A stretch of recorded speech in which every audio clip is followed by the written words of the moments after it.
Bem-vindos de volta ao nosso canal mágico.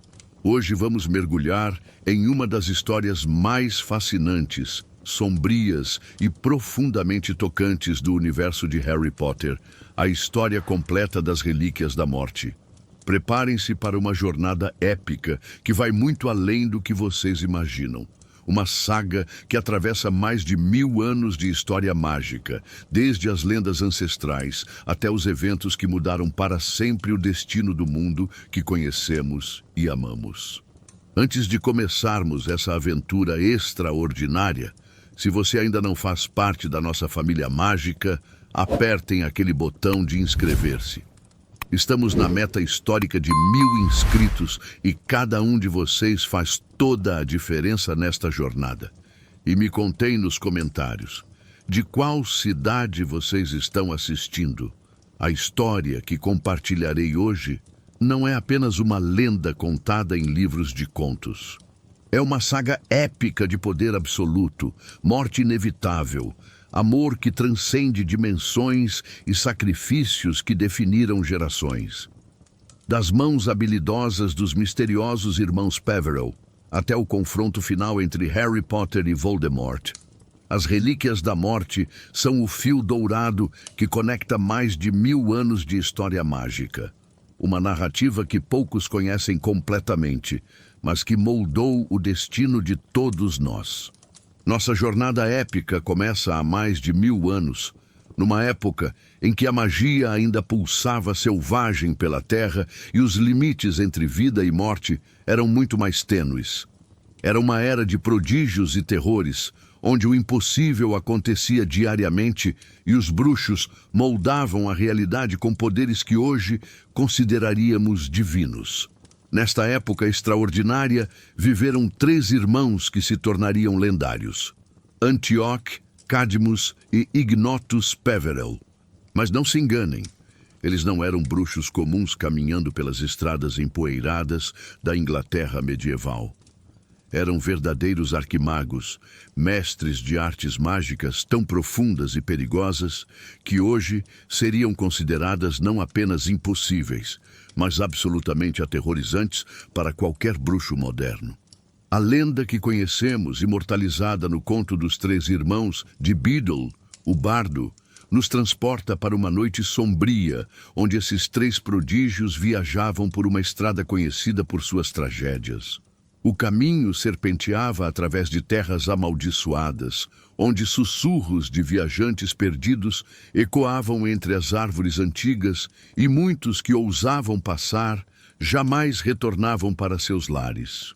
Quando chegaram ao rio traiçoeiro, suas águas negras conhecidas por engolir vidas há séculos, os Peverell não hesitaram.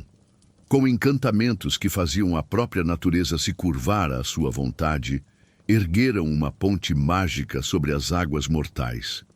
Mas no meio da travessia, quando já se sentiam seguros, uma presença gelada os envolveu. Era a própria morte em pessoa. Imaginem, se conseguirem, a figura mais aterrorizante que suas mentes podem conceber. Uma entidade envolta em sombras eternas, com olhos que viram o fim de todas as coisas, e uma voz que ecoa como o último suspiro de quem parte para sempre.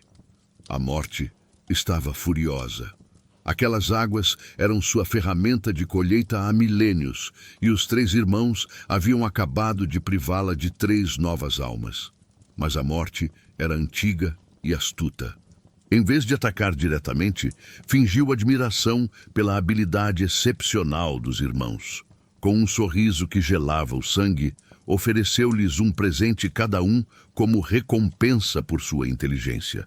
Os 3 irmãos, cada um com sua própria natureza e desejos, fizeram escolhas que ecoariam através dos séculos. Antioch, o mais velho dos 3, possuía um coração que pulsava com sede de poder e dominação. Era um duelista nato, conhecido em todo o mundo mágico, não apenas por sua habilidade incomparável, mas por sua arrogância, que rivalizava com os deuses antigos. Seus olhos brilharam com ambição quando viu a oportunidade diante de si. Quero uma varinha mais poderosa que qualquer outra existente, declarou sem hesitação.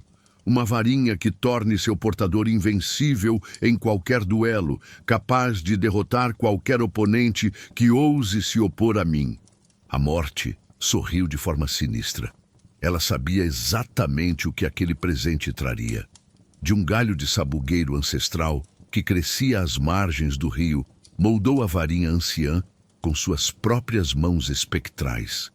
Esta não era uma varinha comum como as que conhecemos nas lojas de olivaras ou em qualquer outro lugar do mundo mágico.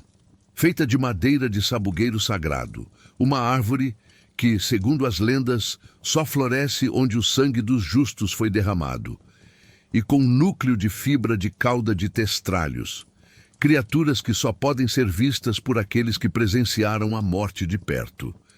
Era uma varinha nascida da própria essência da mortalidade. Os poderes da varinha anciã desafiavam as leis naturais da magia de formas que ainda hoje os estudiosos não conseguem explicar completamente. Poderia reparar outras varinhas consideradas irreparáveis, uma façanha que normalmente é impossível. Realizava magias que exigiriam dezenas de bruxos experientes trabalhando em uníssono. E nas mãos certas sussurravam as lendas. Poderia até mesmo tocar o véu entre vida e morte de maneiras que nenhum bruxo jamais ousou sonhar. Antioch retornou para sua aldeia completamente embriagado pelo poder que agora possuía. Varinha parecia sussurrar em sua mente, alimentando sua arrogância natural com promessas de glória eterna. Naquela mesma noite fatídica, procurou um bruxo rival com quem tinha antigas desavenças sangrentas, um homem que havia humilhado Antioch publicamente anos antes. O duelo foi brutal, mas assustadoramente rápido. A varinha anciã cortou através das defesas mais elaboradas do oponente como uma lâmina incandescente através de pergaminho. Antioch venceu com uma facilidade que o deixou atordoado, destruindo completamente seu rival com uma única maldição devastadora, que deixou uma cratera fumegante onde antes havia um homem.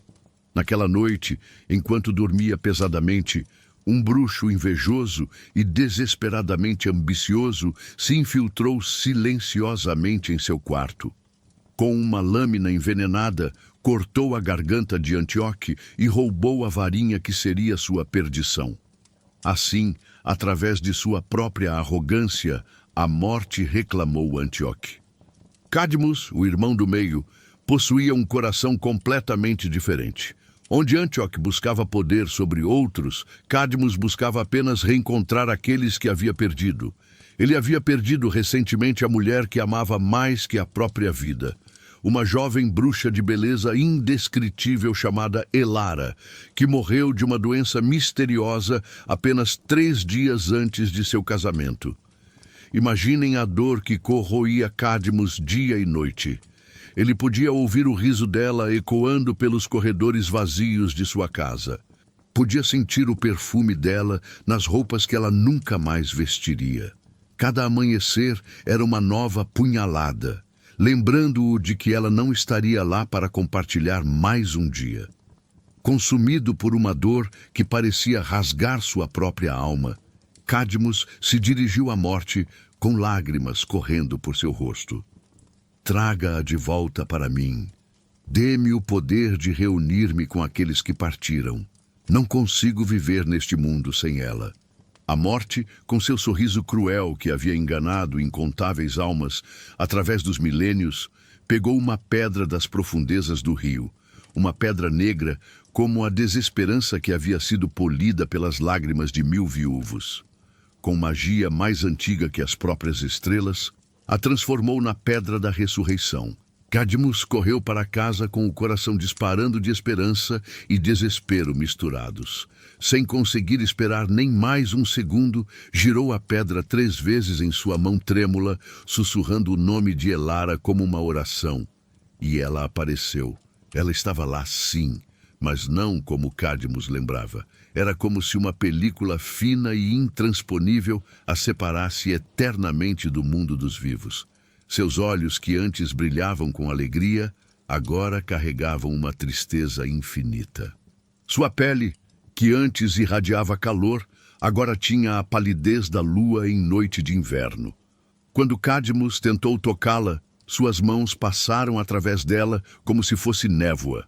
Quando ele falou de seu amor, ela apenas balançou a cabeça com uma expressão de dor profunda.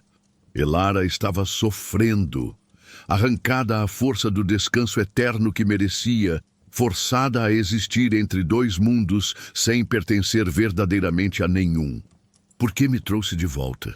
Ela sussurrou com uma voz que soava como vento através de folhas mortas. "Eu estava em paz, meu amor. Estava em paz." Cadmus percebeu então a terrível verdade que a morte havia escondido. Os mortos não deveriam jamais retornar ao mundo dos vivos. Eles pertenciam ao além, e trazê-los de volta era uma forma cruel de tortura tanto para eles quanto para quem os amava. A Pedra da Ressurreição não oferecia reunião verdadeira, apenas uma cruel imitação que tornava a perda ainda mais dolorosa. Consumido pela culpa devastadora e pelo desespero absoluto, incapaz de estar verdadeiramente com sua amada, mas também incapaz de deixá-la partir novamente, Cadmus se enforcou em sua própria casa naquela mesma noite, usando a corda que havia planejado usar para decorar o jardim do casamento que nunca aconteceu. Assim, através do amor que se tornou obsessão, a morte reclamou Cadmus. Ignotus, o mais novo, mas de longe o mais sábio dos três irmãos, observou as escolhas de seus irmãos com crescente inquietação.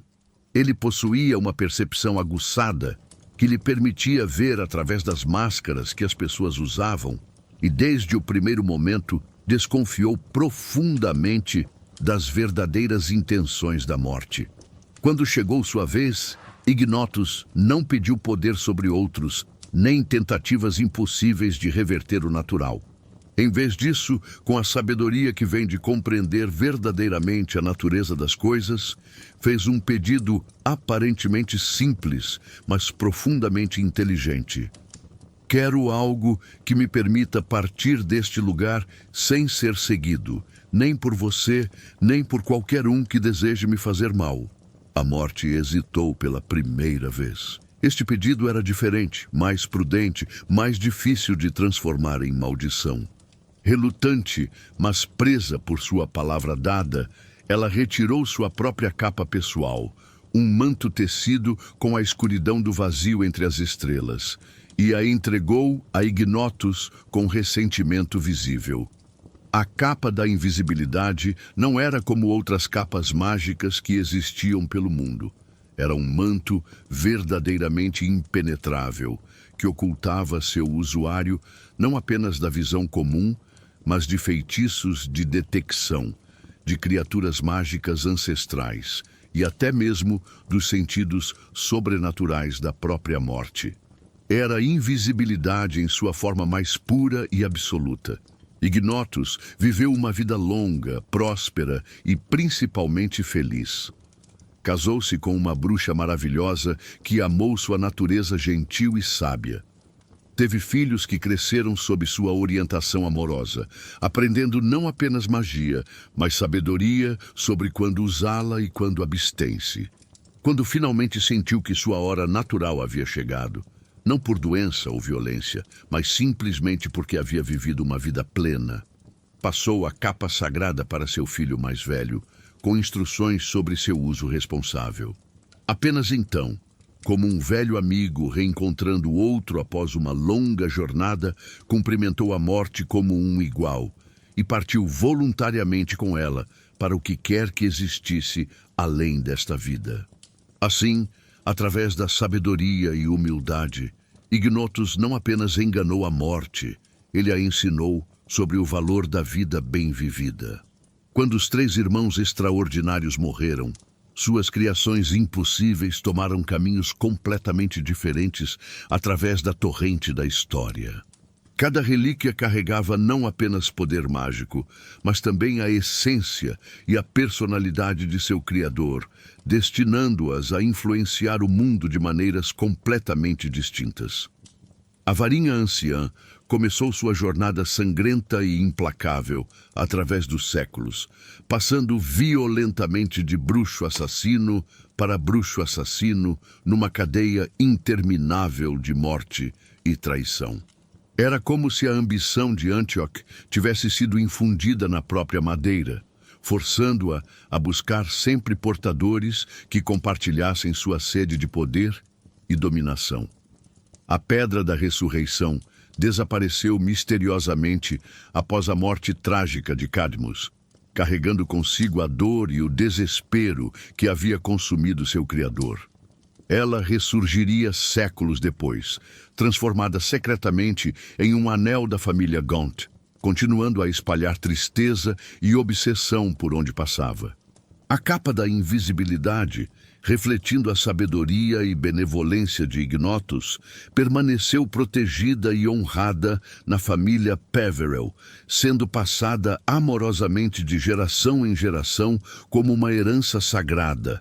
Não um objeto de poder a ser conquistado, mas um presente a ser preservado e usado responsavelmente. Após roubar violentamente a varinha do cadáver ainda quente de Antioch Peverell, o assassino desconhecido descobriu rapidamente que havia obtido muito mais do que barganhara. A varinha não era apenas um objeto de poder. Parecia ter desenvolvido uma consciência própria, uma sede insaciável por conflito que atraía violência onde quer que fosse. Durante os séculos que se seguiram, um padrão terrível e previsível se estabeleceu.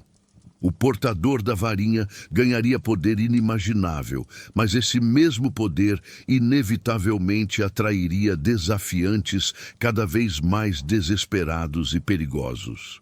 Em questão de meses ou, na melhor das hipóteses, alguns anos, o portador seria derrotado por alguém ainda mais ambicioso, que, por sua vez, sofreria o mesmo destino. A varinha criou um ciclo vicioso que se alimentava da própria natureza humana. Quanto mais poder ela oferecia, mais inveja e ambição despertava em outros.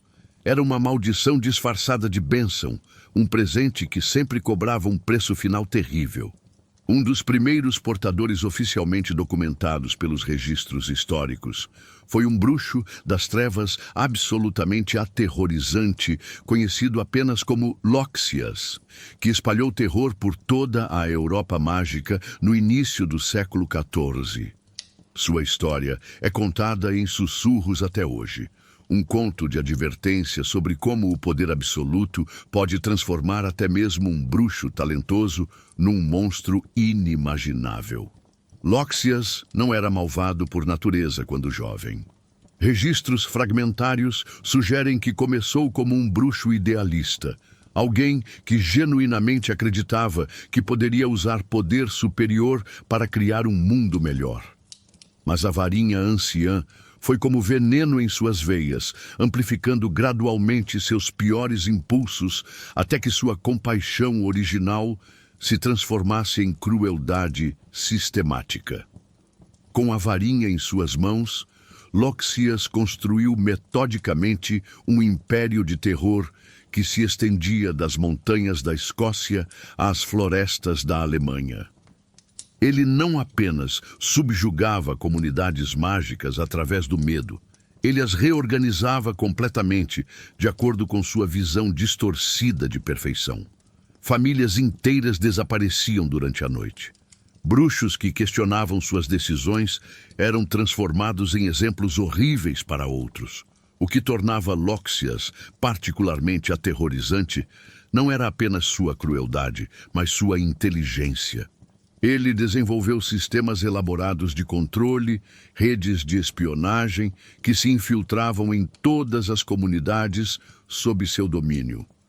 A varinha anciã lhe permitia realizar feitos que pareciam impossíveis. Ele podia aparecer simultaneamente em vários lugares, através de projeções mágicas, ler mentes a distâncias enormes e criar maldições que persistiam por gerações. Seu reinado sanguinário durou quase uma década completa, um período que os historiadores ainda estudam com horror e fascinação. Durante esse tempo, estima-se que milhares de bruxos perderam suas vidas direta ou indiretamente por causa de suas políticas tirânicas. O fim de Lóxias veio finalmente através de Arcos, um jovem bruxo corajoso que havia perdido toda a sua família para as purgas de Lóxias. Arcos dedicou anos planejando meticulosamente sua vingança, estudando cada aspecto da magia de Lóxias até encontrar uma única vulnerabilidade. A batalha final foi verdadeiramente épica, um confronto que destruiu completamente um castelo medieval inteiro e matou dezenas de pessoas no processo. Lóxias lutou com a fúria de alguém que nunca havia enfrentado oposição real, enquanto Arcos lutou com o desespero silencioso de quem não tinha nada mais a perder. Quando a fumaça finalmente se dissipou, Arcos emergiu vitorioso, mas a vitória teve um preço terrível. A quantidade absurda de magia sombria liberada durante o combate o envelheceu, fisicamente várias décadas, em questão de minutos. Seus cabelos escureceram e depois embranqueceram, sua pele se enrugou como pergaminho antigo e seus olhos ganharam a profundidade assombrada de alguém que viu muito sofrimento. Arcos, traumatizado não apenas pela batalha, mas pelo conhecimento íntimo do que a varinha havia feito com Lóxias, tentou corajosamente quebrar o ciclo de violência. Ele genuinamente acreditava que poderia usar a varinha para fins benevolentes. Cura, proteção, reconstrução das comunidades devastadas pelos anos de terror.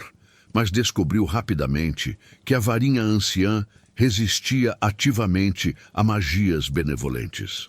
Era como se tivesse sido forjada especificamente para dominar, conquistar e destruir. Pior ainda, a mera posse da varinha havia marcado Arcos como alvo. Durante seu reinado conturbado, o mundo mágico inteiro entrou no que os historiadores chamam hoje de período das guerras silenciosas. Décadas de conflitos sangrentos entre diferentes facções de bruxos das trevas, todos tentando desesperadamente conquistar a varinha lendária. Arcos passou os últimos anos de sua vida não governando ou desfrutando do poder, mas correndo constantemente.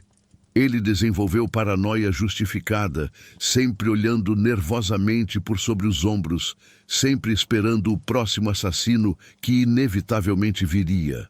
Dormia com feitiços de alarme ao redor de sua cama, comia apenas comida que ele mesmo preparava e confiava em muito poucas pessoas. Ironicamente, sua morte veio não através de um duelo épico ou batalha mágica, mas de algo muito mais mundano e terrível. Em 1362, uma bruxa particularmente inteligente chamada Livius o envenenou durante o que ele acreditava ser uma negociação de paz. Ela havia percebido que a varinha, por mais poderosa que fosse, não podia proteger seu portador de todas as formas de morte, apenas das mágicas.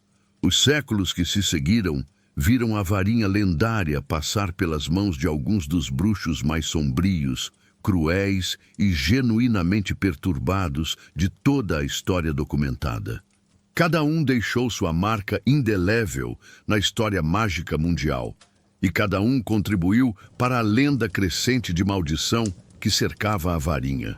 Godelot, o estudioso, foi talvez o mais intelectual e sistematicamente perigoso de todos os portadores.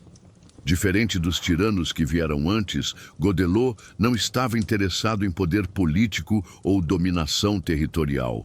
Ele queria conhecimento, especificamente conhecimento sobre a verdadeira natureza da magia que a varinha tornava possível.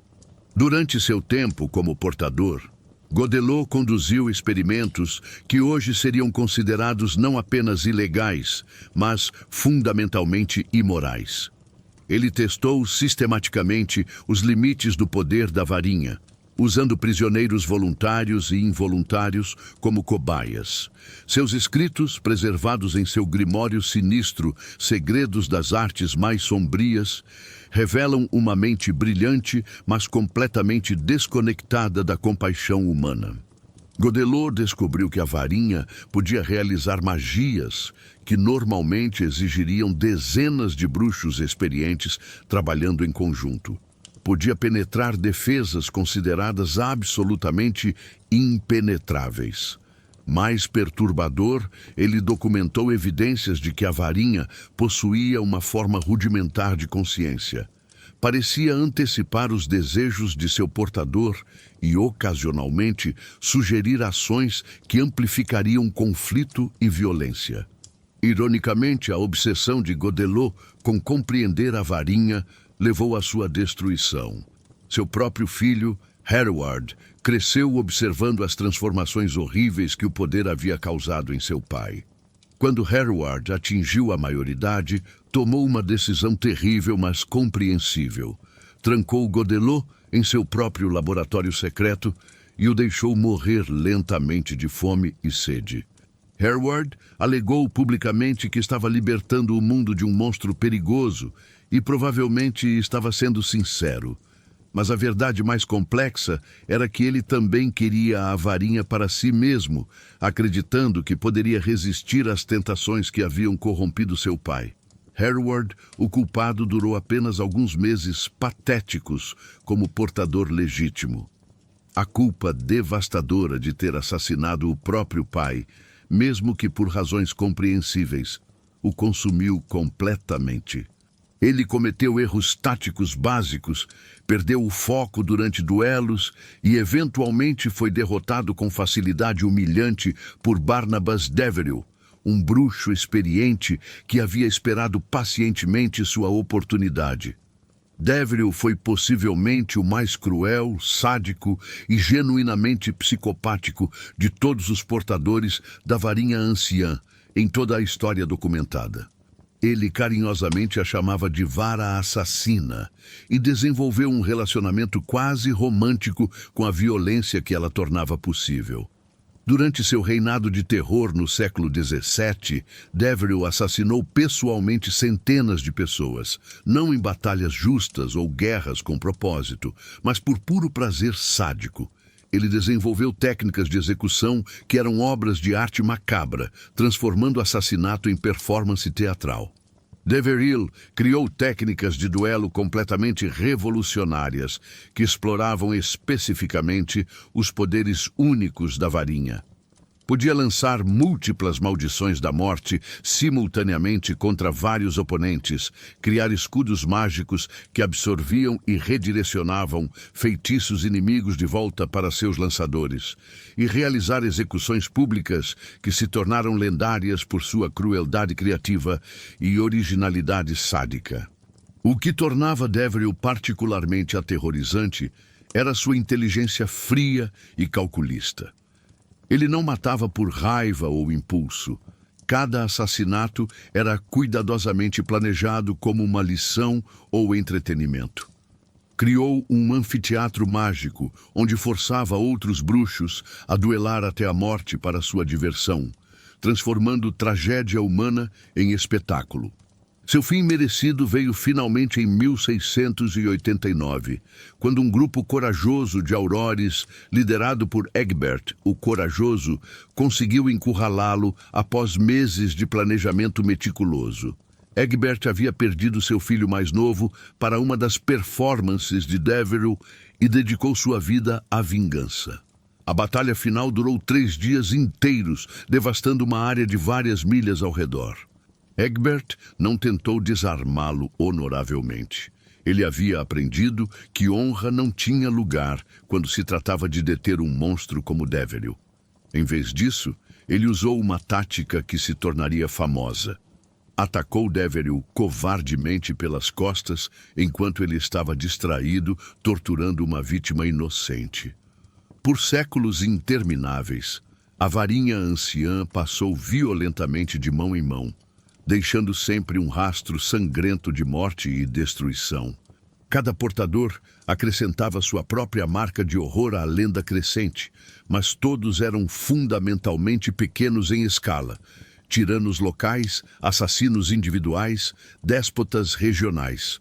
Mas no século XX, a varinha finalmente encontrou seu portador mais perigoso, inteligente e verdadeiramente ameaçador para toda a humanidade, Gellert Grindelwald.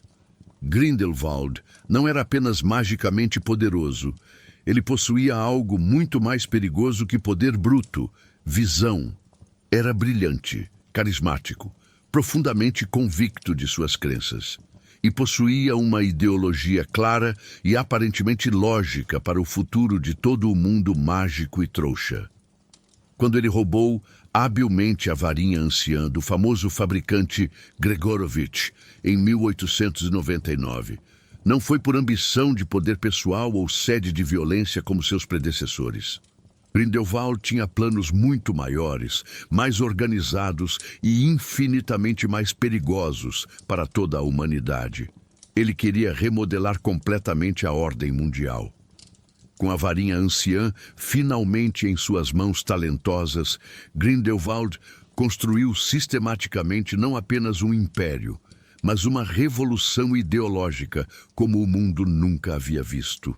Ele não era um assassino sádico desorganizado como Deveril ou um tirano simples como Loxias. Era um revolucionário genial com uma filosofia extremamente perigosa, mas logicamente consistente. Grindelwald acreditava firmemente que os bruxos deveriam governar os trouxas, não por crueldade ou desejo de dominação, mas para o bem maior de toda a humanidade. Sua lógica era sedutoramente simples. Os bruxos possuíam poder para resolver todos os problemas do mundo. Fome, doença, guerra, pobreza. Era moralmente errado permitir que os trouxas continuassem sofrendo quando os bruxos poderiam criar um paraíso na Terra. Durante décadas de domínio crescente, Grindelwald usou a varinha para conquistas em uma escala nunca vista antes na história. Ele podia realizar magia que desafiava a compreensão, invocar tempestades devastadoras que destruíam cidades inteiras, ressuscitar os mortos como soldados obedientes em seus exércitos cada vez maiores e criar defesas mágicas que exércitos inteiros de bruxos não conseguiam sequer arranhar. Mais perigoso ainda, Grindelwald era um mestre da propaganda e manipulação psicológica. Ele convertia inimigos em seguidores através de demonstrações de seu poder benevolente. Curava doenças incuráveis para ganhar lealdade. Resolvia conflitos centenários com demonstrações impressionantes de justiça mágica e, gradualmente, convencia comunidades inteiras de que sua visão era não apenas correta, mas inevitável. O que tornava Grindelwald ainda mais perigoso era sua conexão pessoal profunda com Albus Dumbledore. Eles haviam sido não apenas amigos de infância, mas colaboradores intelectuais e alguns sussurram algo ainda mais profundo. Juntos, haviam desenvolvido a filosofia que Grindelwald eventualmente levaria aos extremos mais terríveis. Dumbledore, atormentado pela culpa de ter ajudado a criar o monstro que Grindelwald se tornara, inicialmente se recusou a confrontá-lo diretamente. Por anos, ele assistiu com o horror crescente enquanto seu antigo amigo conquistava países inteiros, sempre esperando que Grindelwald eventualmente percebesse os erros de seus métodos. A queda inevitável de Grindelwald veio finalmente em 1945, em um duelo que os estudiosos consideram o maior combate mágico individual da história moderna.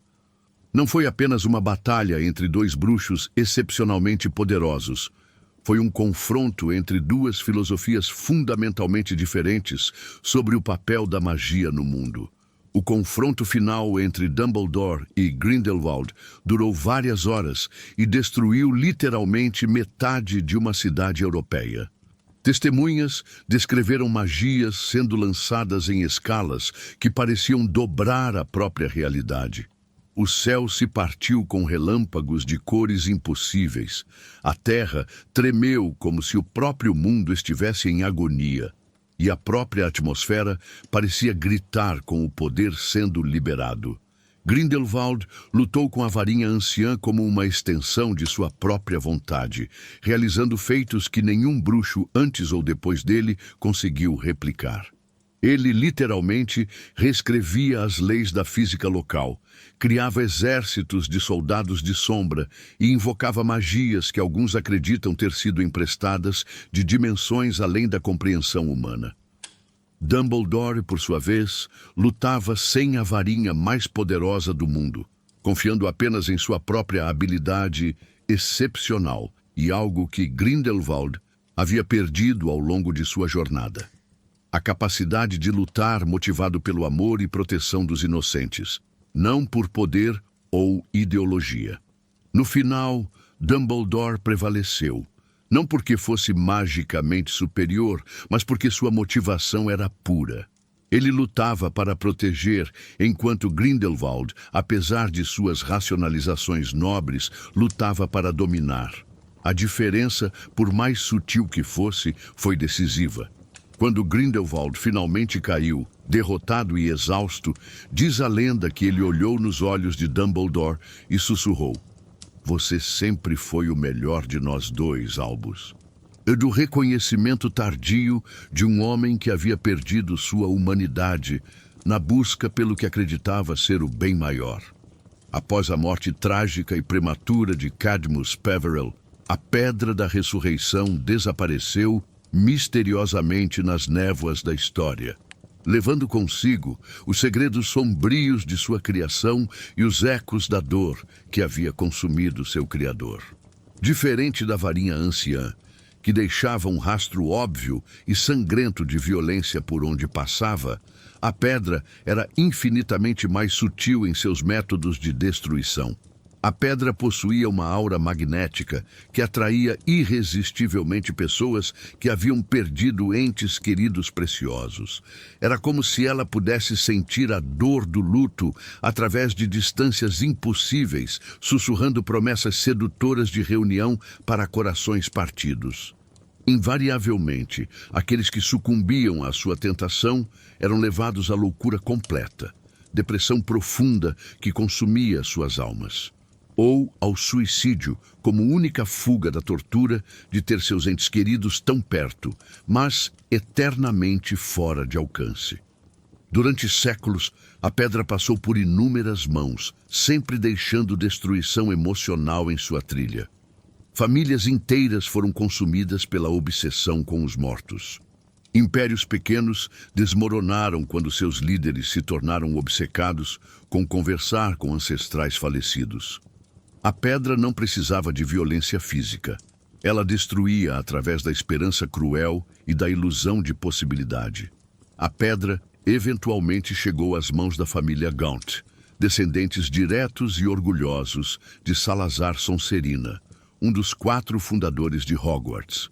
Os Gaunt eram uma família que exemplificava perfeitamente a decadência da antiga aristocracia mágica, tradicionalmente poderosa e influente, mas que havia se deteriorado através de séculos de endogamia obsessiva e fixação doentia em pureza de sangue. Eles transformaram a pedra misteriosa em um anel da família ornamentado, sem nunca perceber ou compreender completamente seu verdadeiro poder aterrorizante.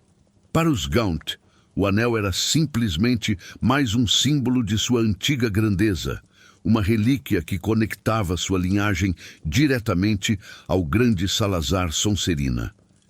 Eles sabiam instintivamente que era profundamente mágico, mas atribuíam erroneamente sua importância exclusivamente à sua herança ancestral. Marvolo Gaunt, o patriarca autoritário da família no início do século XX, era um homem profundamente amargo que personificava toda a tragédia de uma família nobre em declínio terminal. Ele usava o anel como símbolo obsessivo de status social, vangloriando-se constantemente de sua linhagem ancestral para qualquer pessoa que tivesse o azar de cruzar seu caminho. A obsessão doentia de Marvolo, com pureza de sangue e grandeza passada, era uma tentativa patética e desesperada de esconder a realidade devastadora de sua situação. Vivia em pobreza absolutamente esquálida, numa cabana em ruínas que mal merecia o nome de casa.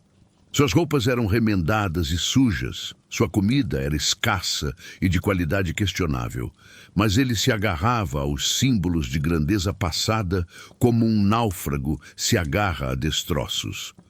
O anel com a pedra da ressurreição alimentava sutilmente sua obsessão. Sem perceber conscientemente, Marvolo começou a conversar com ancestrais mortos durante suas noites solitárias, acreditando que eram simplesmente sonhos vívidos ou manifestações de sua linhagem nobre. Na realidade, a pedra estava lentamente corroendo sua conexão com a realidade presente, fazendo-o viver cada vez mais no passado glorioso de sua família. Morfinn Gaunt, filho mais velho de Marvolo, herdou tanto o anel amaldiçoado quanto a crescente loucura hereditária da família, amplificada pela influência sutil, mas constante da Pedra da Ressurreição. Ele vivia como um eremita completamente isolado do mundo civilizado, conversando obsessivamente com cobras em Parcel, uma habilidade que herdara de Salazar Sonserina. A influência da pedra em Morfinn era particularmente cruel. Ele começou a ver membros mortos da família vagando pela propriedade decadente, especialmente durante as noites de lua nova. Esses encontros não eram consoladores. Os espíritos familiares constantemente lembravam Morfinn de sua falha em manter a pureza e grandeza da linhagem, criticando-o por permitir que a família chegasse a tal estado de degradação. Morfinn desenvolveu um ódio patológico por trouxas, atacando violentamente qualquer um que tivesse o azar de se aproximar de sua propriedade. Ele acreditava sinceramente que estava defendendo um território sagrado de contaminação, quando na realidade estava simplesmente sendo consumido pela mesma obsessão que havia destruído sua família por gerações. A vida decadente da família Gaunt mudou dramaticamente quando Tom Riddle Sr., um jovem trouxa rico e extraordinariamente atraente, se envolveu tragicamente com Merop Gaunt, filha mais nova e única filha de Marvolo.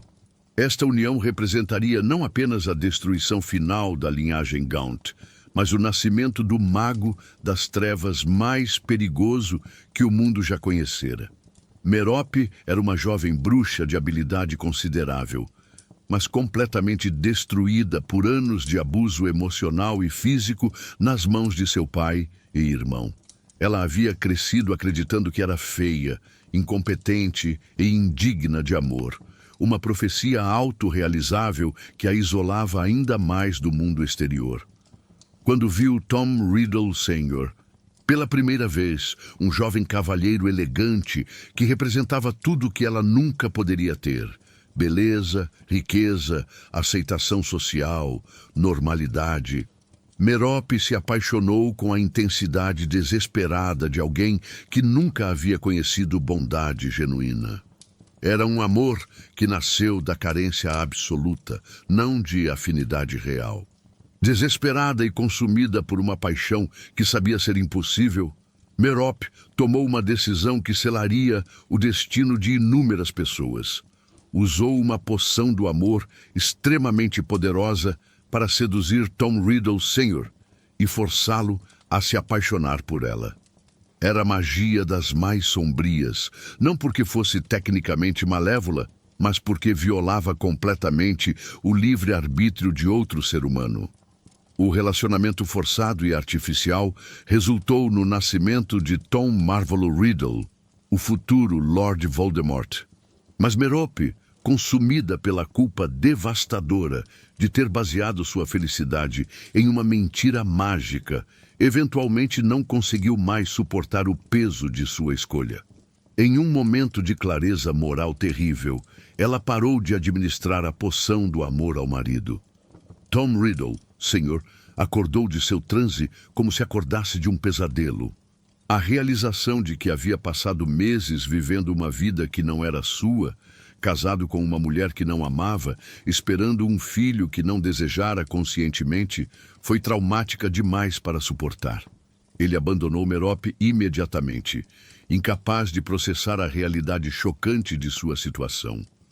Merope, agora grávida e completamente sozinha, morreu durante o parto no orfanato Wool's de Londres. Suas últimas palavras foram uma maldição amarga contra o nome Riddle e uma profecia involuntária sobre o filho que estava trazendo ao mundo. Que ele seja mais forte que seu pai, que ele vingue as humilhações que sofremos. Sem saber, Merope havia condenado seu filho a crescer num orfanato trouxa, sem amor, carinho ou qualquer conexão com suas origens mágicas. As condições perfeitas para criar um sociopata.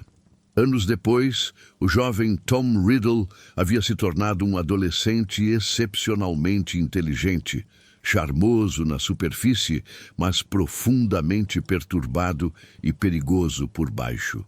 Quando descobriu suas origens mágicas e começou a investigar sua herança familiar, ele visitou metodicamente o que restava de sua família materna decadente.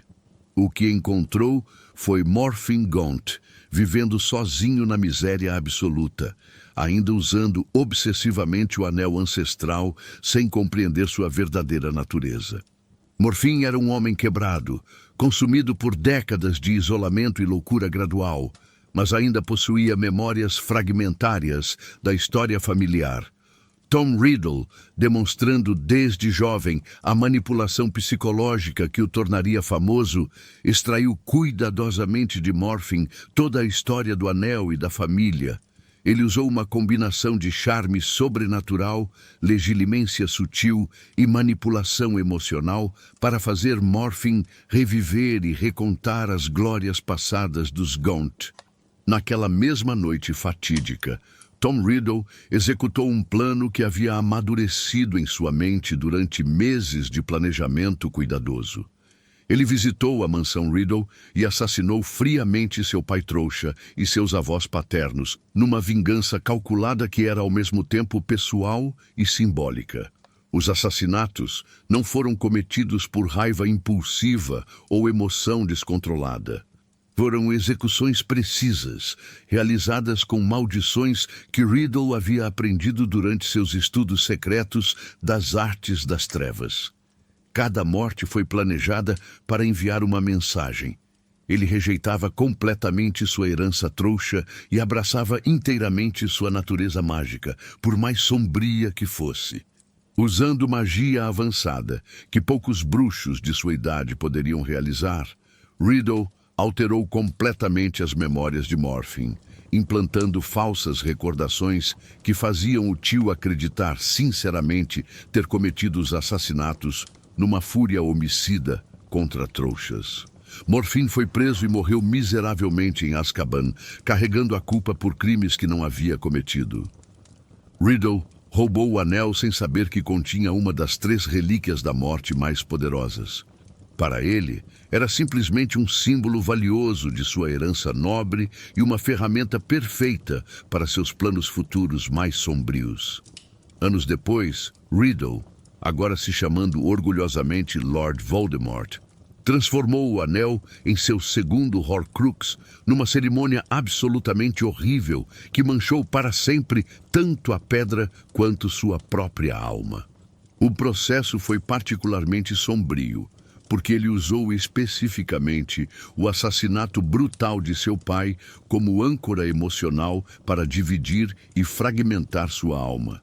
A Pedra da Ressurreição, já naturalmente imbuída com magia necromântica poderosa, se tornou um recipiente perfeito para um fragmento da alma mais sombria e corrompida de sua geração. A combinação da magia ancestral da pedra com a maldade pura de Voldemort criou um objeto de poder e malevolência quase indescritíveis. Voldemort escondeu cuidadosamente o anel na cabana em ruínas dos Gaunt, protegido por maldições mortais que matariam instantaneamente qualquer intruso despreparado. Ironicamente, ele não sabia que estava protegendo zelosamente uma das relíquias da morte. Para ele, era apenas um símbolo valioso de sua linhagem nobre e um recipiente seguro para parte de sua alma fragmentada. Décadas depois, Albus Dumbledore descobriu a localização do anel durante suas investigações meticulosas sobre os Horcruxes de Voldemort. A busca havia consumido anos de sua vida, envolvendo pesquisas em arquivos antigos, entrevistas com sobreviventes das atrocidades de Voldemort e análise cuidadosa de padrões em seus crimes. Quando Dumbledore finalmente penetrou nas defesas da cabana Gaunt e viu o símbolo das relíquias da morte gravado na pedra antiga, ele ficou completamente chocado e emocionalmente devastado.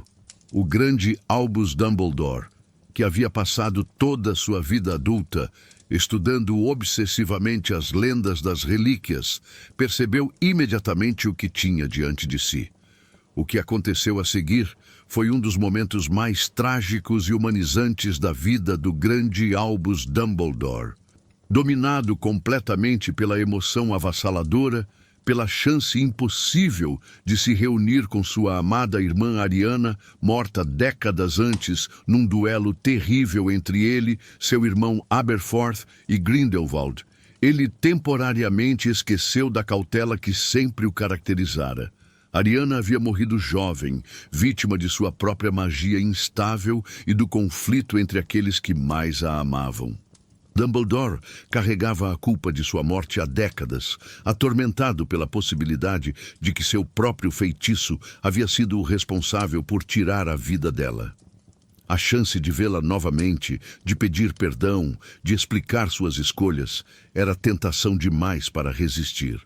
Num momento de fraqueza puramente humana, esquecendo-se de que estava lidando não apenas com uma relíquia, mas com um Horcrux, protegido pelas maldições mais sombrias que Voldemort conhecia, Dumbledore colocou o anel no dedo sem as precauções adequadas. As maldições mortais de Voldemort atacaram imediatamente com fúria devastadora. A mão de Dumbledore foi consumida instantaneamente por uma maldição necrótica que se espalhava lentamente pelo seu corpo como veneno mortal, corrompendo e matando tecidos vivos onde tocava. Apenas sua habilidade mágica excepcional e a intervenção desesperada de Severus Snape impediram sua morte imediata. Mesmo assim, a maldição não podia ser completamente removida, apenas retardada e contida temporariamente. Dumbledore sabia que havia sido condenado a uma morte lenta, mas inevitável, o preço final de um momento de esperança demasiadamente humana. A capa da invisibilidade teve o destino mais pacífico e harmonioso das 3 relíquias legendárias, um reflexo direto da sabedoria e benevolência de seu criador original. Como Ignotus Peverell havia sido sábio o suficiente para não buscar poder destrutivo ou dominação sobre outros, sua relíquia preciosa foi passada amorosamente de geração em geração de forma relativamente harmônica e respeitosa. A família Peverell manteve religiosamente a tradição sagrada estabelecida por Ignotus. A capa seria passada para o filho mais velho em seu leito de morte, sempre acompanhada de histórias sobre sua origem e conselhos sábios sobre o uso responsável de seu poder extraordinário. Diferente da varinha anciã, que mudava violentamente de dono através de assassinatos e traições sanguinolentas, ou da pedra da ressurreição, que atraía tragédia e loucura como um imã negro, a capa simplesmente permanecia, uma presença constante e protetora que servia fielmente àqueles que a respeitavam. Cada geração de Peverell acrescentava suas próprias histórias à lenda da capa, mas sempre seguindo os princípios estabelecidos por Ignotus. Usar o poder para proteção, não dominação, para a preservação da vida, não para tirá-la, para escapar do perigo, não para criá-lo.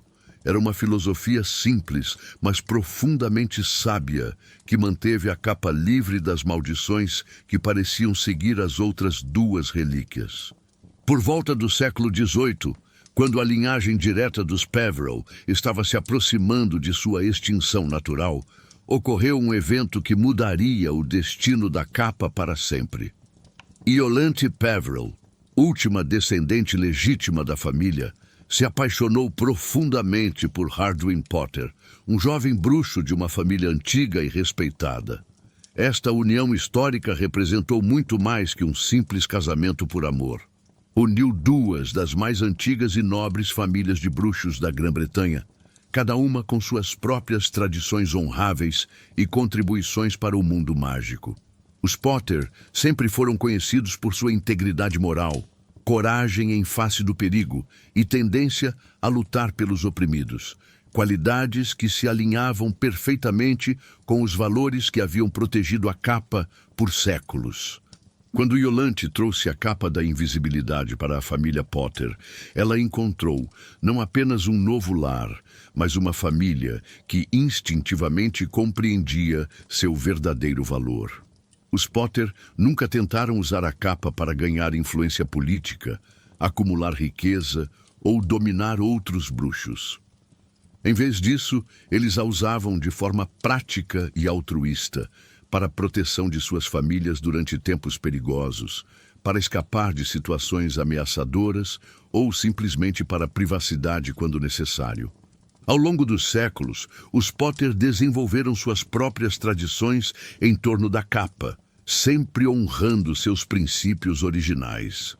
Durante épocas de guerra ou perseguição, a capa era usada para proteger bruxos inocentes, ajudar famílias a escapar de perseguição ou realizar missões de resgate perigosas.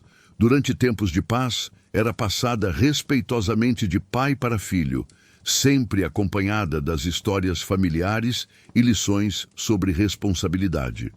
Cada Potter que herdou a capa acrescentou suas próprias histórias de coragem e proteção. Houve Potters que a usaram para salvar vilarejos inteiros durante ataques de dragões selvagens. Outros que a utilizaram para resgatar prisioneiros inocentes de prisões mágicas injustas. Alguns que simplesmente a usaram para proteger suas famílias durante tempos difíceis, provando que nem todo heroísmo precisa ser grandioso. Às vezes, a maior coragem está em proteger silenciosamente aqueles que amamos.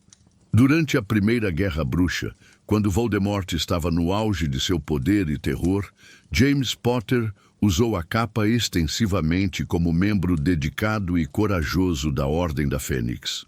A capacidade sobrenatural de se mover completamente invisível foi crucial em várias missões perigosas de resgate e reconhecimento em território controlado pelos Comensais da Morte. James não era apenas um usuário habilidoso da capa. Ele era um estrategista nato que compreendia como maximizar suas capacidades únicas. Desenvolveu técnicas inovadoras de combate que combinavam invisibilidade total com feitiços de ataque precisos, permitindo-lhe neutralizar grupos inteiros de Comensais da Morte antes que percebessem sua presença. Mais importante ainda, James generosamente emprestou a capa para outros membros da Ordem, quando suas missões exigiam invisibilidade total. Nunca guardou seu poder egoisticamente ou considerou a capa apenas propriedade pessoal.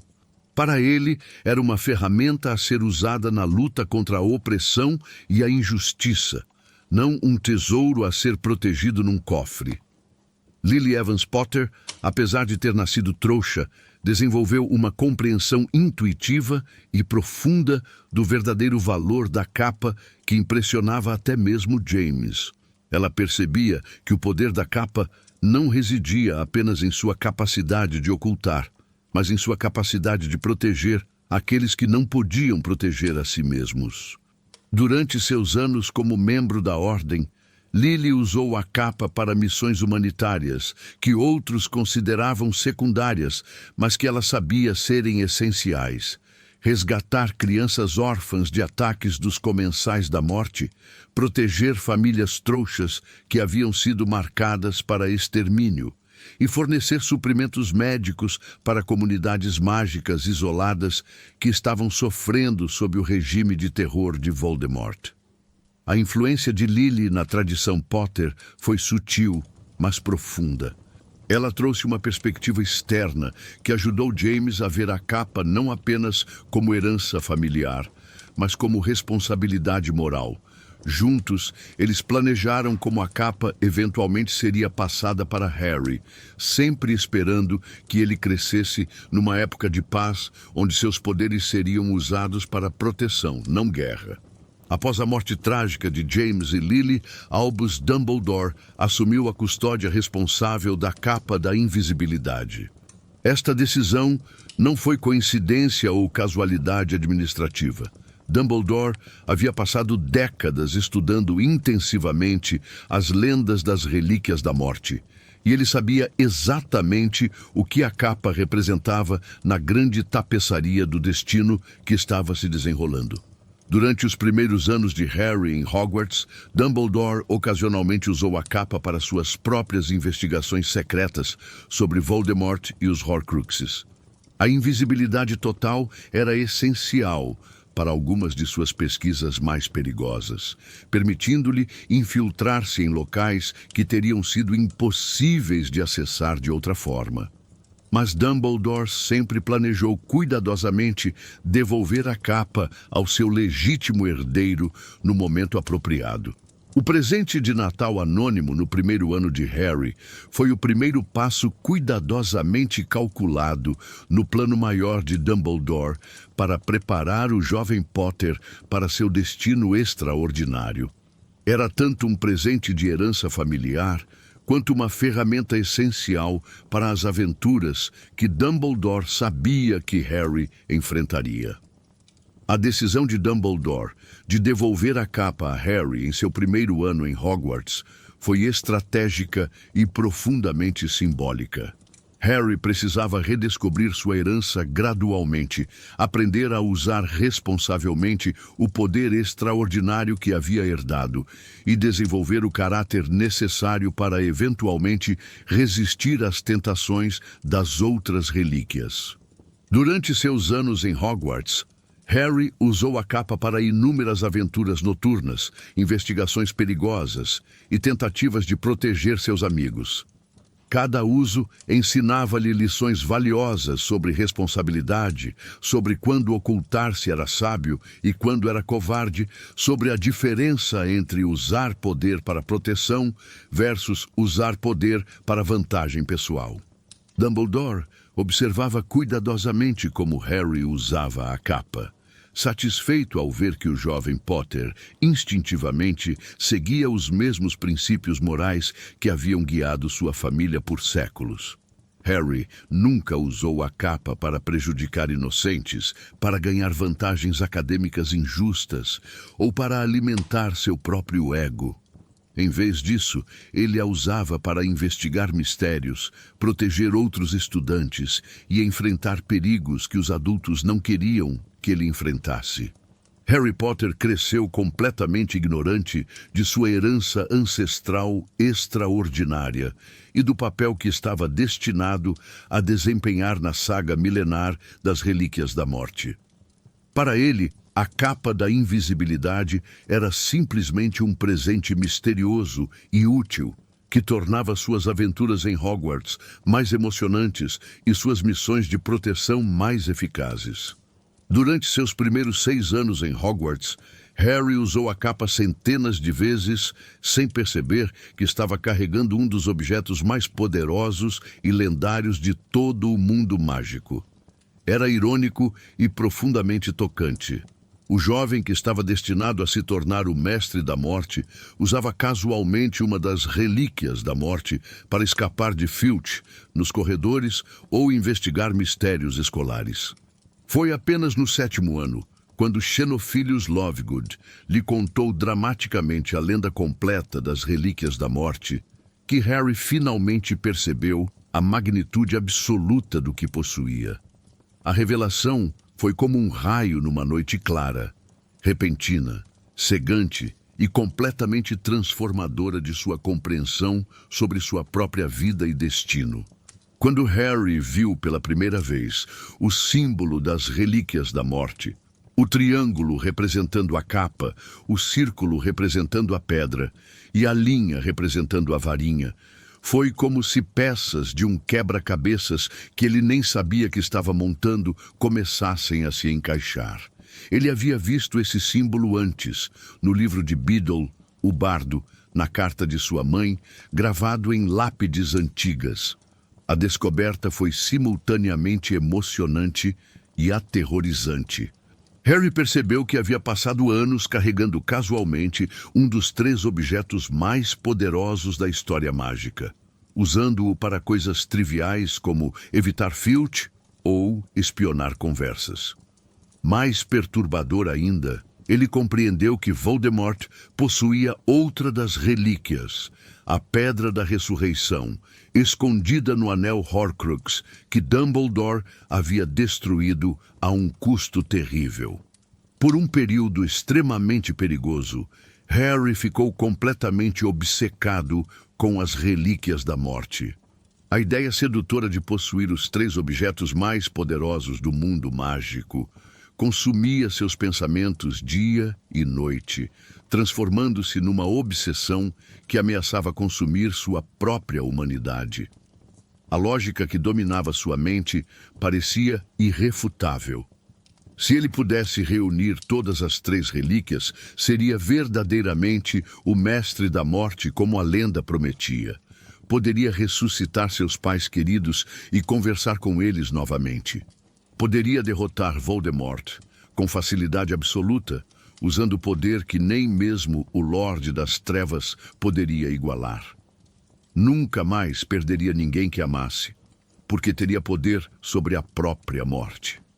Esta obsessão crescente quase custou a vida de seus amigos mais queridos. Harry negligenciou completamente a busca pelos Horcruxes restantes, a missão que Dumbledore havia lhe confiado e que representava a única forma real de derrotar Voldemort. Em vez disso, ele focou obcecadamente em encontrar e reunir as relíquias, convencido de que elas ofereciam um caminho mais fácil e mais poderoso para a vitória.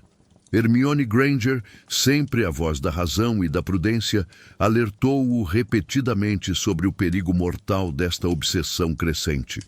Ela podia ver Harry se transformando lentamente em algo que ela não reconhecia. Alguém consumido pela sede de poder. Alguém que começava a se parecer perigosamente com os próprios inimigos que estavam lutando para derrotar. As relíquias são uma distração, Harry. Ela implorava com lágrimas nos olhos. Dumbledore deixou uma missão clara: encontrar e destruir os Horcruxes. Essa obsessão com as relíquias está nos levando para longe de nosso verdadeiro objetivo. Mas Harry estava temporariamente cego pela possibilidade tentadora de poder absoluto sobre a morte. Ele argumentava que as relíquias tornariam a destruição dos Horcruxes mais fácil, mais segura, mais certa. Na realidade, ele estava simplesmente sendo seduzido pela mesma tentação que havia destruído tantos antes dele. A crença de que poder suficiente poderia resolver todos os problemas. O destino tem um senso de humor cruel e irônico. Harry se tornou o verdadeiro mestre da varinha anciã de forma completamente acidental, sem sequer perceber o que havia acontecido até muito mais tarde. Durante a fuga dramática da mansão Malfoy, quando ele desarmou Draco Malfoy num momento de desespero absoluto, Harry inadvertidamente acionou as leis mágicas complexas de lealdade de varinhas. Draco havia desarmado Dumbledore na Torre de Astronomia meses antes, tornando-se tecnicamente o mestre da varinha anciã, apesar de nunca tê-la tocado fisicamente. Quando Harry desarmou Draco, a lealdade da varinha transferiu-se para ele através dessas mesmas leis antigas e imutáveis. Voldemort, que havia roubado a varinha do túmulo de Dumbledore com grande cerimônia e expectativa, nunca foi seu verdadeiro dono. Ele era apenas um ladrão ignorante, alguém que possuía fisicamente a varinha, mas nunca conquistou sua lealdade verdadeira. Esta diferença fundamental seria absolutamente crucial para os eventos que se seguiriam. A ironia da situação era quase poética em sua crueldade. Voldemort, que havia passado décadas procurando poder absoluto e acreditava ter finalmente encontrado na varinha anciã, estava destinado a ser derrotado por sua própria ignorância sobre as leis que governavam esse poder. Harry, por outro lado, que havia se tornado obcecado com as relíquias e sonhava em possuir a varinha anciã, já era seu verdadeiro mestre sem saber. O universo havia conspirando para dar-lhe exatamente o que ele pensava querer, mas de uma forma que ele nunca esperara nem procurara. Durante os eventos finais em Hogwarts, quando Voldemort usou a varinha anciã para lançar a maldição da morte contra Harry no Bosque Proibido, a varinha relutou profundamente em matar seu verdadeiro mestre. A magia mortal ricocheteou violentamente, destruindo o fragmento de alma de Voldemort, que havia se alojado parasitariamente em Harry, enquanto milagrosamente preservava a vida do jovem Potter. No Bosque Proibido, caminhando sozinho e corajosamente para o que acreditava ser sua morte certa e necessária, Harry finalmente usou a Pedra da Ressurreição, com lágrimas correndo silenciosamente por seu rosto. Este momento representa um dos pontos mais emocionalmente poderosos e espiritualmente profundos de toda a saga. As sombras espectrais e reconfortantes de seus pais, Sirius Black e Remus Lupin, apareceram magicamente ao seu redor, trazendo conforto indescritível para um jovem que estava enfrentando sozinho o momento mais aterrorizante de sua vida. Eles não eram completamente reais, mas também não eram apenas ilusões. Eram algo entre os dois mundos, amor que transcendia a própria morte. "Vocês ficarão comigo?" Harry perguntou com a voz quebrada pela emoção. "Até o fim", respondeu James Potter com um sorriso cheio de orgulho paternal. "E vai doer?" Harry sussurrou, sua coragem finalmente vacilando diante da proximidade da morte. "Menos que adormecer", assegurou Sirius, com a gentileza que sempre caracterizara seu relacionamento com Harry. Mas Harry, ao contrário de Cadmus Peverell séculos antes, entendeu instintivamente a verdadeira lição profunda da pedra. Os mortos não deveriam jamais retornar permanentemente ao mundo dos vivos. Eles pertenciam ao descanso eterno que mereciam. A Pedra da Ressurreição não oferecia reunião verdadeira, apenas um conforto temporário para ajudar os vivos a encontrar coragem para seguir em frente. Após receber o conforto emocional e a coragem que precisava desesperadamente, a certeza de que seus entes queridos o amavam e estavam orgulhosos dele, Harry deliberadamente soltou a pedra na floresta escura, perdendo-a propositalmente. Ele escolheu conscientemente deixar os mortos em paz eterna, demonstrando uma sabedoria emocional que ia muito além de seus anos.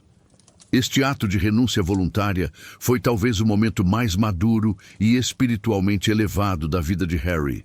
Ele possuía o poder de manter seus entes queridos vivos indefinidamente, mas compreendeu que fazer isso seria cruel tanto para eles quanto para ele mesmo. O amor verdadeiro, às vezes, exige deixar partir aqueles que amamos. A verdadeira genialidade narrativa do Arco das Relíquias da Morte é que Harry se tornou o mestre da morte, não através da posse permanente dos 3 objetos lendários, mas através da compreensão profunda e espiritual de quando e como abandoná-los voluntariamente por amor a outros. Por alguns minutos preciosos durante a batalha final, Harry possuiu todas as 3 relíquias simultaneamente: a capa da invisibilidade que carregava consigo, a pedra da ressurreição que havia encontrado no pomo de ouro e a varinha anciã que lhe obedecia através das leis de lealdade mágica. Ele era, tecnicamente, o mestre da morte que a lenda havia prometido. Mas aqueles minutos foram suficientes para ensinar-lhe a lição mais importante de sua vida. O verdadeiro poder sobre a morte não vem de evitá-la ou controlá-la, mas de aceitá-la como parte natural e necessária da vida. O domínio sobre a morte significa viver plenamente, amar profundamente e estar disposto a sacrificar a própria vida para proteger outros. Imediatamente após a batalha final, quando a poeira havia se assentado e Voldemort estava finalmente derrotado, Harry tomou decisões que revelaram seu verdadeiro caráter e sabedoria conquistada duramente. Estas escolhas contrastaram dramaticamente com as decisões tomadas por portadores anteriores das relíquias, mostrando como Harry havia crescido e amadurecido através de suas experiências.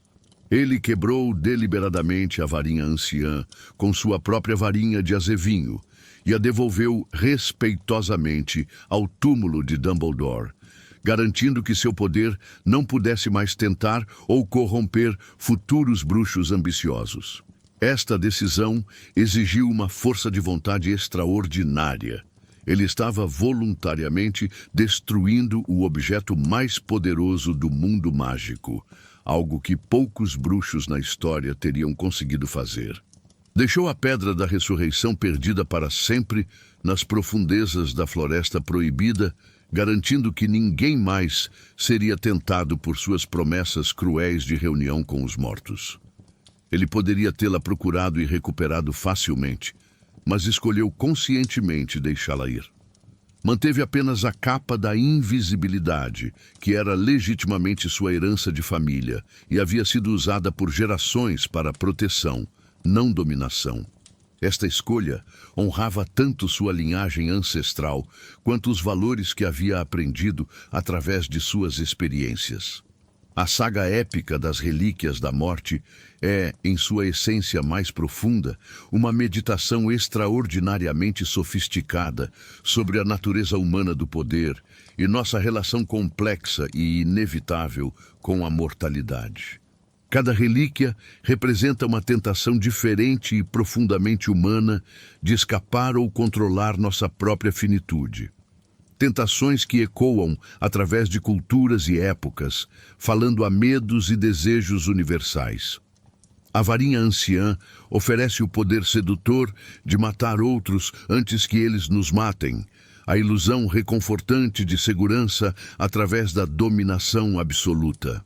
É a tentação de resolver conflitos através da força superior, de ganhar respeito através do medo, de proteger-se, tornando-se mais perigoso que qualquer ameaça potencial. A Pedra da Ressurreição oferece a fantasia emocionalmente devastadora de negar a realidade da perda, de trazer os mortos queridos de volta e continuar relacionamentos que a morte interrompeu. É a tentação de recusar-se a aceitar que algumas coisas estão além de nosso controle, de que o amor às vezes significa deixar partir aqueles que amamos.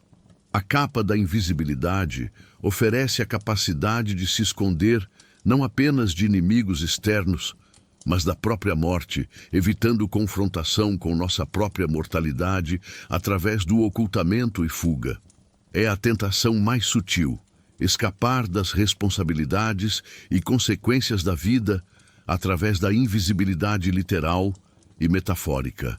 Como a lenda ancestral ensina com sabedoria acumulada através de milênios de experiência humana, a verdadeira maestria sobre a morte não vem de tentar evitá-la, controlá-la ou derrotá-la através de poder ou magia. Em vez disso, vem de aceitá-la como parte natural e necessária da vida, de viver plenamente dentro das limitações que ela impõe, de encontrar significado e propósito apesar, ou talvez por causa, de nossa mortalidade. Ignotus Peverell se tornou verdadeiramente lendário, não por viver para sempre ou acumular poder infinito, mas por viver uma vida plena, significativa e moralmente consistente, e por aceitar sua morte quando chegou naturalmente a hora. Ele demonstrou que a verdadeira vitória sobre a morte não é evitá-la, mas encará-la sem medo quando chegou o momento apropriado. Harry Potter aprendeu esta mesma lição, mas através de experiência pessoal dolorosa em vez de sabedoria herdada. Sua jornada através da obsessão com as relíquias, seu momento de sacrifício supremo no Bosque Proibido e suas escolhas finais sobre o que fazer com o poder que havia conquistado, todas demonstraram sua evolução de um jovem que temia a morte para um homem que a compreendia como parte integrante da vida. As relíquias da morte moldaram a história do mundo mágico de formas que poucos bruxos percebem ou compreendem completamente. Sua influência se estendeu muito além dos portadores individuais, afetando o curso de guerras, a ascensão e queda de civilizações mágicas e o desenvolvimento de filosofias inteiras sobre poder e moralidade. A varinha anciã causou mais derramamento de sangue que qualquer outro objeto na história mágica. As guerras travadas por sua posse, os impérios construídos e destruídos através de seu poder e os inúmeros assassinatos cometidos em seu nome criaram ondas que se espalharam através de séculos. Cada vez que a varinha mudava de mãos violentamente, ela deixava famílias destroçadas, comunidades devastadas e cicatrizes sociais que persistiam por gerações. A Pedra da Ressurreição espalhou uma forma mais sutil, mas igualmente destrutiva de sofrimento. A loucura, depressão e desespero que ela causava não afetavam apenas seus portadores diretos, mas famílias inteiras que eram consumidas pela obsessão com os mortos. Comunidades mágicas inteiras, às vezes, eram infectadas pela melancolia que seguia a pedra, criando gerações de bruxos que viviam mais no passado que no presente. A capa da invisibilidade, por contraste, representou uma força estabilizadora na história mágica. As famílias que a possuíam tendiam a ser defensores dos oprimidos, protetores dos inocentes e vozes de moderação durante tempos de extremismo. Sua influência foi mais silenciosa, mas não menos importante. Inúmeras vidas foram salvas e injustiças evitadas através de seu uso responsável. A derrota final de Voldemort marcou o fim simbólico da era mais sombria das relíquias da morte. Com a varinha anciã devolvida respeitosamente ao túmulo de Dumbledore, a Pedra da Ressurreição perdida para sempre na floresta e a capa da invisibilidade nas mãos de alguém finalmente sábio o suficiente para usar seu poder responsavelmente, o mundo mágico finalmente encontrou a paz que havia buscado por séculos. Pela primeira vez em mais de 1000 anos, as 3 relíquias não representavam ameaças ativas à estabilidade do mundo mágico. Elas haviam cumprido seu propósito narrativo e espiritual, ensinando através do sofrimento as lições que a humanidade precisava aprender sobre poder, amor e aceitação da mortalidade. O símbolo geométrico das relíquias da morte, um triângulo envolvendo um círculo cortado por uma linha vertical, transcendeu suas origens mágicas para se tornar um ícone de significado filosófico e espiritual profundo. Representava universalmente a busca humana eterna por poder sobre outros, por conexão impossível com os perdidos e por proteção contra o desconhecido e inevitável. Diferentes grupos ao longo da história interpretaram o símbolo de maneiras distintas, cada um vendo nele reflexos de suas próprias preocupações e aspirações. Para alguns, representava a trindade sagrada de poder, amor e sabedoria. Para outros, simbolizava os 3 aspectos da condição humana: nossa capacidade de afetar o mundo, nossa necessidade de conexão emocional e nossa vulnerabilidade fundamental. Grindelwald adotou este símbolo como emblema de sua revolução sanguinária, mas ele compreendeu mal seu significado mais profundo. Para ele, representava dominação brutal e supremacia mágica sobre os trouxas, poder usado para rechape o mundo de acordo com sua visão pessoal. Harry Potter, no entanto, descobriu seu verdadeiro significado através da experiência direta e sofrimento pessoal. Que a verdadeira força e sabedoria vem não de possuir poder absoluto, mas de saber quando renunciar a ele voluntariamente pelo bem de outros. O símbolo se tornou para ele um lembrete de que as maiores vitórias às vezes exigem os maiores sacrifícios. Mesmo após décadas de estudo intensivo por bruxos, estudiosos e arqueólogos mágicos, mistérios fascinantes sobre as relíquias permanecem sem resposta, alimentando especulação acadêmica e lendas populares. Estes mistérios não resolvidos continuam a intrigar pesquisadores e adicionar camadas de complexidade à já rica mitologia das relíquias. Ninguém sabe com certeza absoluta se outros objetos similares existem em outras partes do mundo mágico. Culturas mágicas antigas de diferentes continentes falam de artefatos com poderes suspeitosamente similares. A lendária lâmina da alma partida nas tradições chinesas milenares, o misterioso espelho dos mortos nas civilizações astecas perdidas, o mítico manto das sombras usado pelos druidas celtas ancestrais. Alguns teóricos mágicos respeitados especulam que as relíquias da morte podem ser apenas 3 de um conjunto muito maior de objetos criados pela mesma civilização perdida nas brumas do tempo pré-histórico. Outros acreditam que objetos de poder similar surgem naturalmente, quando bruxos excepcionalmente talentosos tentam transcender os limites naturais da magia através de meios extremos e sacrifícios terríveis. Há também mistérios mais específicos que permanecem sem solução. Qual foi exatamente o processo usado por Cadmus para criar a Pedra da Ressurreição? Por que a capa da invisibilidade mantém sua eficácia eterna quando outras capas mágicas eventualmente falham? Existe alguma forma de recriar a varinha anciã, ou seu poder dependia de circunstâncias únicas que não podem ser replicadas? Com Harry Potter como guardião responsável da capa da invisibilidade, a tradição milenar dos Peverell e Potter continua em mãos seguras e sábias. É altamente provável que Harry eventualmente passe a capa para seus filhos quando chegar o momento apropriado, mantendo viva a linhagem sagrada que começou há mais de 1000 anos com Ignotus Peverell. A varinha anciã permanece enterrada no túmulo de Dumbledore, e esperamos sinceramente que lá permaneça para sempre. Harry quebrou fisicamente a varinha antes de devolvê-la, mas alguns estudiosos da magia especulam que uma varinha de tal poder sobrenatural não pode ser verdadeiramente destruída pelos métodos convencionais, apenas adormecida temporariamente, esperando pacientemente o momento de despertar novamente quando as condições certas se alinharem. Se estas especulações estão corretas, a varinha pode eventualmente se reparar e começar um novo ciclo de tentação e violência. Esta possibilidade aterrorizante mantém alguns estudiosos acordados durante a noite, preocupados com o que poderia acontecer se futuras gerações esquecerem as lições dolorosamente aprendidas sobre os perigos do poder absoluto.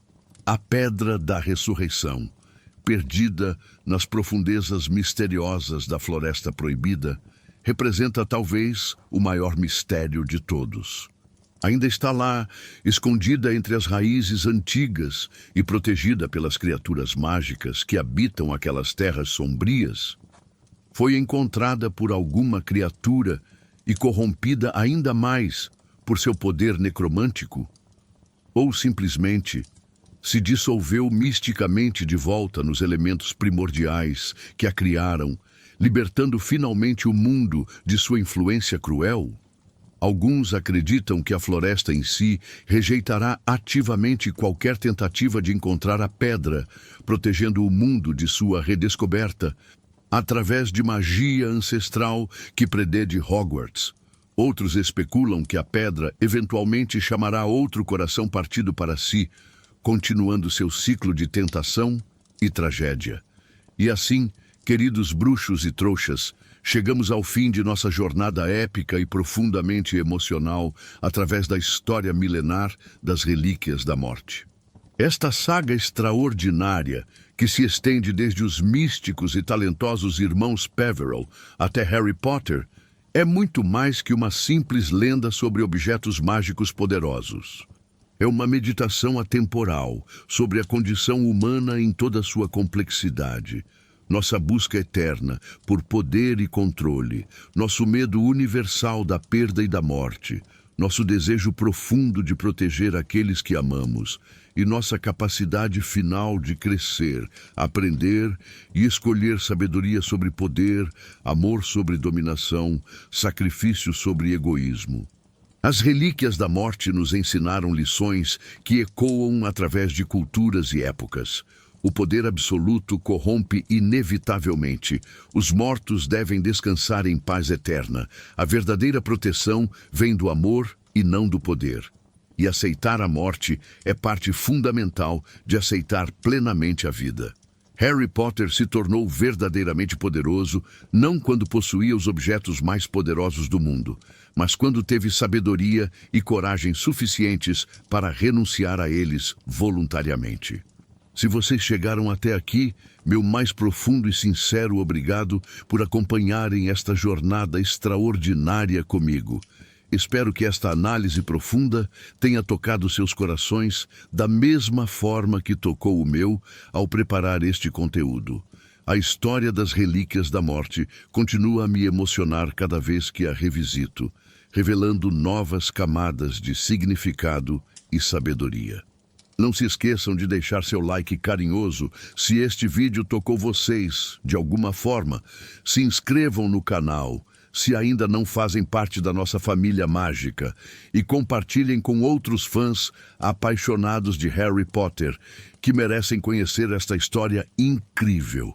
Me contem nos comentários, se vocês tivessem que escolher uma das 3 Relíquias da Morte, qual escolheriam e por quê? Mais importante ainda, teriam coragem de renunciar a ela quando chegasse o momento certo? Qual momento desta saga épica mais tocou seus corações? Adoro ler e responder cada um dos seus comentários. Eles são verdadeiros presentes para mim. Que a magia das Relíquias da Morte continue a inspirar sabedoria, coragem e amor em todos nós. Que possamos aprender com as escolhas de Harry Potter e encontrar a força para fazer nossos próprios sacrifícios quando a vida nos chamar para proteger aqueles que amamos. Até nossa próxima aventura mágica e que a magia mais poderosa de todas, o amor incondicional, esteja sempre com vocês.